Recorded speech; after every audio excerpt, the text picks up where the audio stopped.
அனைவருக்கும் வணக்கம்.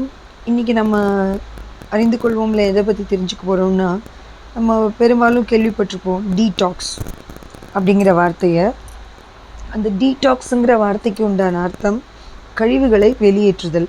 அதாவது நம்ம உடம்பில் இருக்கிற பார்ட்ஸ், பாடியில் இருக்கிற பார்ட்ஸ், கிட்னி, லிவர், அப்புறம் ஹார்ட், இந்த மாதிரி ஸ்வெட், அது கூட ஒரு விதமான கழிவு தான். இந்த பார்ட்ஸ் எல்லாம் சுத்தம் பண்ணுறதுக்கு நம்ம உட்கொள்ளும் உணவுப் பொருட்கள் மூலமாக அது டீடாக்ஸ் ஆகுது தானாகவே.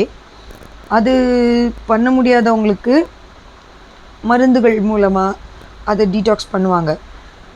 இப்போது இந்த மாதிரி எல்லா பார்ட்ஸ்க்கும் டீடாக்ஸ் பண்ணுறதுக்கு வழி இருக்கும்போது, நம்முடைய மூளையில் இருக்கிற விஷயங்களை எப்படி நம்ம டீடாக்ஸ் பண்ணுறது, அதாவது தேவையில்லாத விஷயம், நம்ம மனசுக்கு கஷ்டம் கொடுக்கக்கூடிய விஷயம், நம்மளுக்கு உடல் ஆரோக்கியத்தை பாதிக்கக்கூடிய விஷயம், அது நம்ம மூளையிலிருந்து தான் ஸ்டார்ட் ஆகும். ஏன்னா மூளை சிந்திக்கிறது மனசு யோசிக்கும். ஸோ அது பாதிக்குங்கிறதுனால அதனால் நமக்கு ஏற்படக்கூடிய விளைவுகள் நிறைய. இப்போது அது எப்படி டீடாக்ஸ் பண்ணலாம் அப்படிங்கிற சில குறிப்புகளை நம்ம பார்க்கலாம். உடலில் இருக்கும் நச்சுகளை வெளியேற்றவும் உங்கள் உள்ளுறுப்புகளை சுத்தப்படுத்தவும் நீங்கள் ஒரு டீடாக்ஸ் டயட்டில் இருக்கும்போது மனசில் இருக்கிற நச்சுகளை வெளியேற்றுறது ரொம்ப முக்கியமாக இருக்கும். அது உதவியாகவும் இருக்கும். மன மற்றும் உணர்ச்சி நச்சுக்கள் பெரும்பாலும் கவனிக்கப்படாமலே போகுது. ஆனால் நம் வாழும் இந்த டிஜிட்டல் உலகத்தில் சகாப்தம் மற்றும் நம் வாழ்க்கை பிஸியாக இருக்கக்கூடிய சகாப்தத்தில் அதை நேர்த்தியாகவும் வச்சுக்கிறது அவசியம். மனக்குழப்பம் இதற்கு வழிவகுக்குது. இது என்னென்ன காரணத்தினால கொண்டு வரும் அப்படின்னா, கவனமில்லாமை, சோர்வு, மன அழுத்தம், தீர்மானமின்மை, மிகை மற்றும் அதிக அர்ப்பணிப்பு, தொடர் முறிவுகள், தவறுகள் மற்றும் பிழைகள், உடல்நல பிரச்சனைகள், மகிழ்ச்சியின்மை. இந்த குழப்பத்தை எல்லாம் நீங்கள் தவிர்க்கிறதுக்கு உங்களோட மனசை குழப்பமடை செய்யும் செயல்முறைகளையும் நீங்கள் தொடங்கணும். இந்த வசந்த காலத்தில் உங்களை மீண்டும் உற்சாகப்படுத்துறதுக்கு, உங்கள் மனசை எவ்வாறு நச்சுத்தன்மை இல்லாமல் வச்சுக்கணுங்கிறதுக்கு ஒரு சில குறிப்புகளை நான் இப்போ சொல்கிறேன். ஒரு நோக்கத்தை நீங்கள் அமைச்சிக்கணும். அதாவது பருவ காலத்தில் வாழ்க்கையில் அடுத்த ஸ்டேஜுக்கு நம்ம போகும்போது அதை எப்படி நம்ம செயல்படுத்தணும், அதை எந்த விதமாக நம்ம கொண்டு போகணுங்கிறத நம்ம வழிவகுத்துக்கணும். எப்படின்னா, நீங்கள் எங்கே இருக்கணும்னு நினைக்கிறீங்களோ அதை கனவு காணணும். நீங்கள் எந்த பதவியோ இல்லை ஒரு தொழிலையோ இல்லை வாழ்க்கையில் எந்த முன்னேற்றத்தை அடைய நினைக்கிறீங்களோ அதுக்குண்டான கனவு காணணும். அதை பற்றி சிந்திக்கணும். அதுக்குண்டான வழிகளை நீங்கள் தேர்ந்தெடுக்கணும். அதை செயல்படுத்தணும். இது மாதிரி பண்ணும்போது அதுக்கு நம்ம மூளையில் இருக்கிற மற்ற தேவையில்லாத விஷயங்களை நம்ம டீடாக்ஸ் பண்ண முடியும். நீங்கள் அதை அடிக்கடி பார்க்கும்போதும், அதை எழுதும்போதும், அதன் மூலமாக அதை செயல்படுத்துறது மூலமாக அதுக்குண்டான முயற்சிகளை நீங்கள் எடுக்கும்போதும் அது உங்களுக்கு நல்ல ஹெல்ப்ஃபுல்லாக இருக்கும். ரெண்டாவது, வெளியில் நேரத்தை செலவிடுறது. அதாவது முன்னாடி ஒரு பதிவில் நான் சொல்லியிருப்பேன், வெளியில் உங்களுக்கு பிடிச்ச இடங்கள்லையோ பிடித்தமானதை செய்தோ உங்களோட மனசையும் உடலையும் நீங்கள் மகிழ்ச்சியாகவும் ஆரோக்கியமாகவும் வச்சுக்க முடியும்னு. வெளியில் நேரத்தை செலவழிக்கும் போது நமக்கு ஒரு புது இடத்த பார்க்குறோம், புது மனிதர்களை சந்திக்கிறோம். அப்படின்னும் போது நமக்கு ஆல்ரெடி நம்ம மனசில் இருக்கிற கஷ்டங்கள் கொஞ்சம் மறையலாம். அந்த ஒரு சில நேரங்களில் அது அந்த மனசை டீடாக்ஸ் பண்ணுறதுக்கு ரொம்பவுமே உதவுது. மன அழுத்தத்தை குறைக்குது. நீங்கள் எதை வெளியில் இருக்கும்போது நம்ம இப்போ ரோடு க்ராஸ் பண்ணுறோன்னா நம்ம 4 பக்கம் சிக்னல் இருந்தால் 4 பக்கம் சிக்னலு தான் கவனிப்போமே தவிர நம்ம மனசில் என்ன ஓடிட்டுருக்கோ அதையே யோசிச்சுட்டு ரோடை க்ராஸ் பண்ண மாட்டோம் இல்லையா? ஸோ அதுலேருந்து அதை நம்மளை டைவர்ட் பண்ணும்.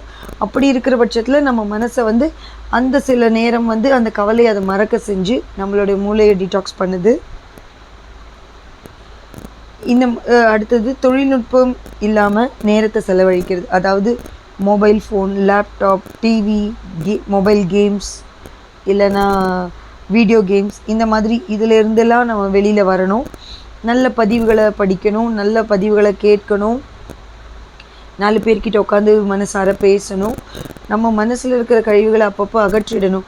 யார் மேலேயாவது ஒரு கோபம் இருந்தால் அந்த கோபத்தை அப்போவே காட்டிடணும். ஏன்னா கோபம் அது நம்ம மனசுக்குள்ளேயே வச்சிக்க அது நம்மளுக்கும் கெடுதல், மற்றவங்களுக்கும் கெடுதல். ஸோ முடிந்த அளவுக்கு கோபம் நம்ம காட்டிடணும். எப்படின்னா அப்போக்கப்போ காட்டிட்டோன்னா அந்த கோபம் அதோட மறைஞ்சிடும். அது நமக்குள்ளே ஒரு வன்மமாகவோ வஞ்சமாகவோ மாறாது. அது நம்மளோட மனசுக்கும் ரொம்ப நல்லது, நம்மளோட மூளைக்கும் ரொம்ப நல்லது. செல்ஃபோன் இல்லாமல் கொஞ்சம் நேரம் அப்படி காலார நடக்கிறது. வாரத்தில் ஒரு நாள் மொபைலை விட்டுடுங்க.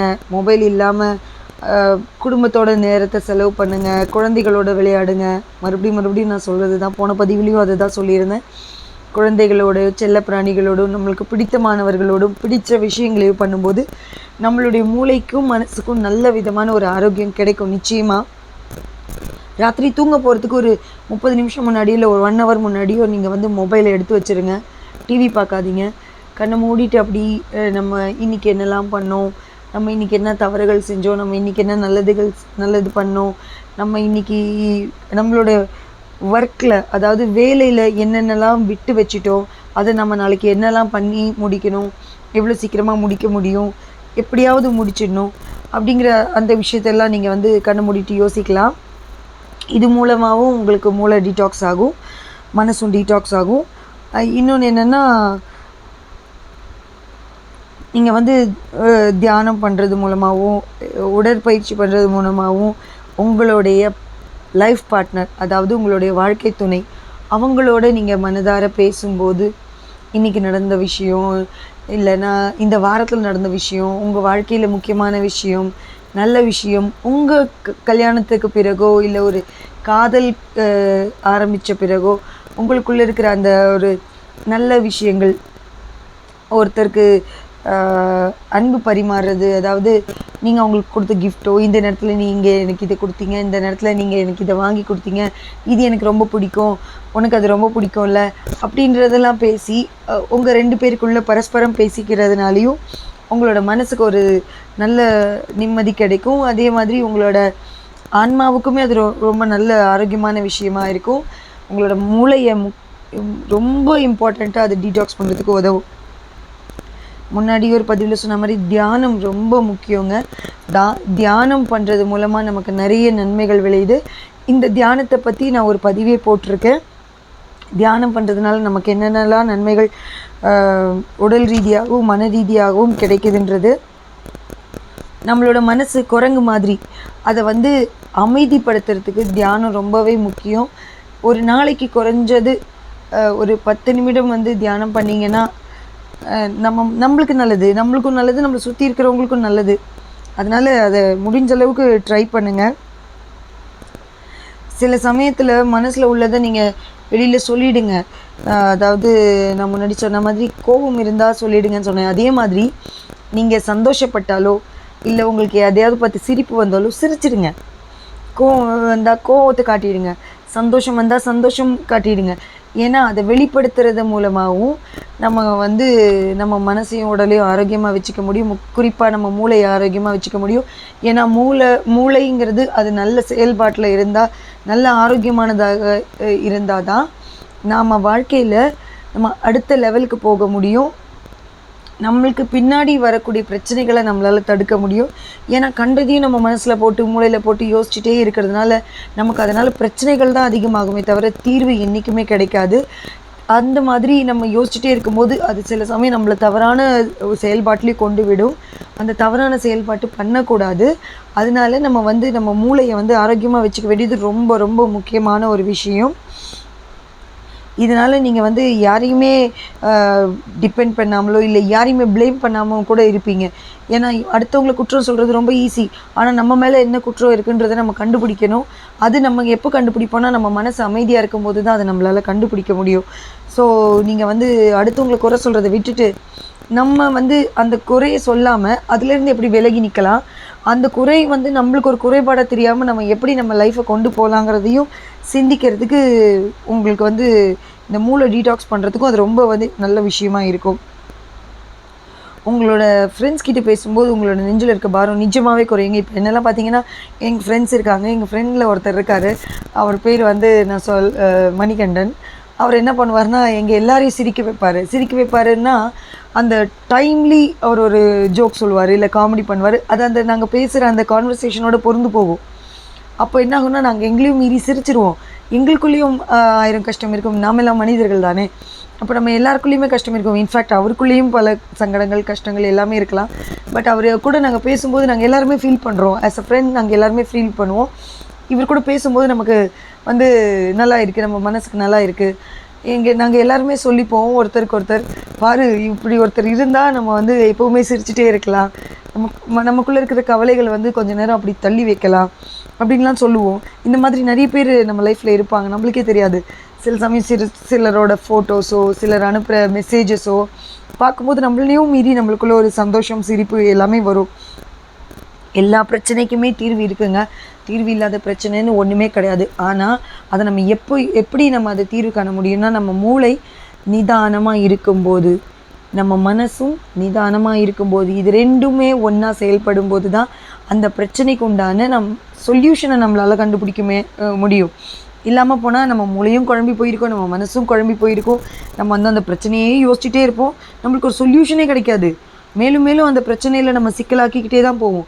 அதனால ஒரு 5 நிமிஷம் நீங்கள் உட்காந்து நிதானமாக உங்கள் மூளைக்கு ரெஸ்ட் கொடுங்க, உங்கள் மனசுக்கு ரெஸ்ட் கொடுங்க, உங்கள் உடம்புக்கும் ரெஸ்ட் கொடுங்க. ஒரு நாளைக்கு ஒரு 5 நிமிஷம் நம்மளோட வெல்தி லைஃப்காக நம்ம ஒரு 5 நிமிஷம் நம்மளோட ஃபேமிலிக்காக, நம்மளோட சுற்றி இருக்கிறவங்க எல்லாருக்காகவும், நம்மளோட பெற்றவங்களுக்காகவும், நம்மளோட ஃப்யூச்சருக்காகவும் மெயினாக நம்ம வந்து அந்த ஒரு 5 நிமிஷம் 10 நிமிஷம் ஒரு நாளைக்கு செலவு பண்ணுறது ரொம்ப முக்கியம்.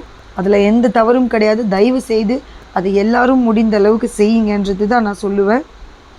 உங்களுக்குள்ளே நீங்களே உங்களை கேள்வி கேட்டுக்கோங்க. நான் பண்ணுறது சரியா, நான் பண்ணுறது தப்பா, நான் இப்படி பேசுனது சரியா, நான் இப்படி சொன்னது வந்து தப்பா, நான் அவங்கள கை நீட்டினது சரியா, நான் அவங்கள அதாவது அவங்கள அடித்தது சரியா, இப்படின்றதெல்லாம் நம்மளுக்குள்ளேயே நம்ம கேட்டுக்கணும். எக்ஸாம்பிள் சொல்ல போனால், வீட்டில் காலையில் ஒரு ஹஸ்பண்ட் ஒய்ஃப் இருக்காங்க, 2 பேருக்குமே ஆஃபீஸ் போகணும், பிள்ளைங்கள ஸ்கூலுக்கு அனுப்பணும்.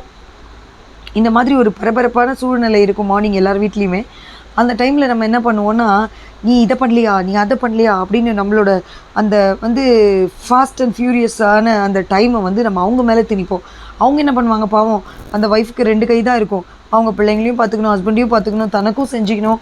அப்படின்னும் போது அவங்க ஏர்லி மார்னிங் எழுந்துருவாங்க. ஆனால் என்ன பண்ணுறது, அவங்களால அந்த டைமுக்கு கொடுக்க முடியலன்னா ஒரு 5 நிமிஷம் அந்த கோவத்தை காட்டாமல் ஒரு பரிவாக பாசமாக அவங்கக்கிட்ட கேட்டிங்கன்னு வச்சுக்கோங்களேன், அவங்க இன்னுமே உங்களுக்கு செய்வாங்க. அது இன்னுமே கூட எப்படி நம்ம செய்யலாம், பாவம் நம்மளை அவர் திட்டவே மாட்டேங்கிறாரு, நம்மளை அவர் ஒன்றுமே சொல்ல மாட்டேங்கிறாரு, நம்ம ஒய்ஃப் நம்மளை திட்டவே மாட்டேங்கிறா, நம்ம இன்னும் அவங்களுக்கு எப்படி நம்மளை டெடிக்கேட்டடாக நம்ம லைஃப்பை கொண்டு போகலாம், அவங்களுக்கு எந்த அளவுக்கு நம்ம உண்மையாக இருக்கலாம், எந்த அளவுக்கு அவங்களுக்கு நம்ம பாசம் காட்டலாம், நேரம் செலவு பண்ணலாம், இப்படிங்கிறத தான் யோசிப்பாங்களே தவிர நம்ம மேலே கோபம் வராது. என்ன ஒரு கெட்ட பழக்கத்தையும் நீங்கள் உடைக்க தயாராக இருக்கணும். எல்லாமே முக்கியங்க. குவாலிட்டி டைம் முக்கியம். குவாலிட்டி டைமுங்கிறது என்ன, ஃபேமிலிக்காகவும் இருக்கணும், ஃப்ரெண்ட்ஸ்க்காகவும் இருக்கணும், செல்ஃப் லவ் நம்மளுக்காகவும் இருக்கணும். அப்படி இருக்கிற போது தான் ஒரு மனிதன் தன்னுடைய வாழ்க்கையை நல்ல அழகாகவும், நல்ல அன்போடவும், நல்ல தெளிவாகவும், இன்னுமே சொல்லப்போனால் சக்ஸஸ்ஃபுல்லாக கொண்டு போக முடியும். அப்படிங்கிறது இன்றைக்கி நான் உங்ககிட்ட சொல்ல விரும்புகிற ஒரு விஷயம். வாழ்க்கையில் இந்த மாதிரி கேள்வி பதில் நீங்கள் கேட்கும்போது உங்களுக்குள்ளேயே வந்து நிறைய பல மாற்றங்கள் வரும், நிச்சயமாக வரும். அது உங்களோட வாழ்க்கைக்கு நல்ல ஒரு ஒளிவு கொடுக்குன்றதை நான் நம்புகிறேன். நீங்களும் இதை ஃபாலோ பண்ணுங்கள். உங்களுக்கு இந்த பதிவு பிடிச்சிருந்தால் லைக் பண்ணுங்கள், ஷேர் பண்ணுங்கள், குறிப்பாக சப்ஸ்கிரைப் பண்ணுங்கள். இந்த ஒரு நான் சொல்லியிருக்கிற